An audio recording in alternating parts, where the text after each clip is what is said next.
Hello అందరికీ welcome back to my channel. ఈరోజు మనం మన ఛానల్లో మునక్కాడ టొమాటో గుడ్డు కూర ఎలా చేయాలో చూసేసుకుందాం రండి. ఇప్పుడు స్టవ్ వెలిగించి ప్యాన్ పెట్టి ఆయిల్ వేసి ఆల్రెడీ క్లీన్ చేసుకున్న మునక్కాడ పీసెస్ని కూడా వేసి ఒకసారి కలిపి మూత పెట్టి 70% కుక్ అయ్యేంత వరకు ఫ్రై చేసుకోండి.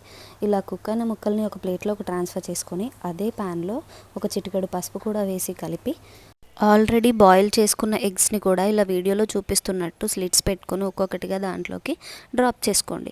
ఇప్పుడు ఆయిల్లో డ్రాప్ చేసుకున్న ఎగ్స్ అన్నిటిని ఇలా గోల్డెన్ బ్రౌన్ కలర్ వచ్చేంత వరకు ఫ్రై చేసుకోండి. ఇలా ఫ్రై చేసుకున్న వాటిని ఒక ప్లేట్లోకి ట్రాన్స్ఫర్ చేసుకోండి.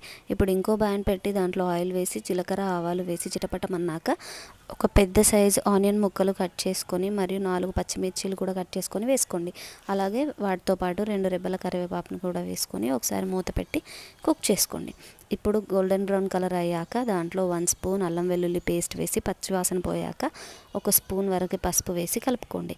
నేను ఒక 6 నుంచి 7 నాటు టమాటోలని తీసుకుంటున్నాను. చిన్న చిన్న పీసెస్గా కట్ చేసుకొని వాటిని కూడా వేసుకోవాలి. ఇలా ఒకసారి మొత్తం ఆయిల్ అంతా కలిసేలా కలుపుకోండి. ఇలా కలుపుకున్న వాటిని మూత పెట్టి ఒక 5 నిమిషాలు కుక్ చేసుకోండి. మీడియం ఫ్లేమ్లోనే కుక్ చేసుకోవాలి. అప్పుడు ఆయిల్ అంతా సెపరేట్ అయితే ముక్కలన్నీ మగ్గిపోయి వాటర్ అంతా సెపరేట్ అయ్యి మనకు కనిపిస్తుంది కదా, దీంట్లో ఒక 2 స్పూన్స్ వరకు కారం వేసి కలిపి 1 స్పూన్ ఆఫ్ సాల్ట్ని కూడా యాడ్ చేయండి. ఇప్పుడు సాల్ట్ అండ్ కారం కలిసేలాగా ఒకసారి మంచిగా కలుపుకోండి.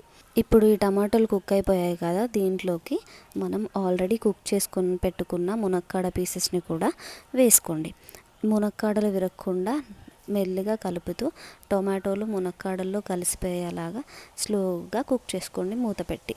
ఇప్పుడు ఈ టొమాటో ముక్కలు మరియు మునక్కాడలు కూడా కుక్ అయిపోయి ఆయిల్ అంతా ఇలా పైకి వస్తుంది. ఆ స్టేజ్లో 1 గ్లాస్ ఆఫ్ వాటర్ వేసుకోండి. నేను టమాటోలు నాటువి తీసుకున్నాను కాబట్టి నాకు పులుపు సరిపోతుంది. నేను అందుకే చింతపండు అవాయిడ్ చేశాను. మీరు ఒకవేళ నాటు టమాటోలు తీసుకోకపోతే ఈ వాటర్కి బదులు చింతపండు పులుసును కూడా వేసుకోవచ్చు. ఇలా కుక్ అయిన దాంట్లో జీలకర్ర మరియు ధనియాల పౌడర్ కూడా వేసి ఒకసారి కలుపుకోండి.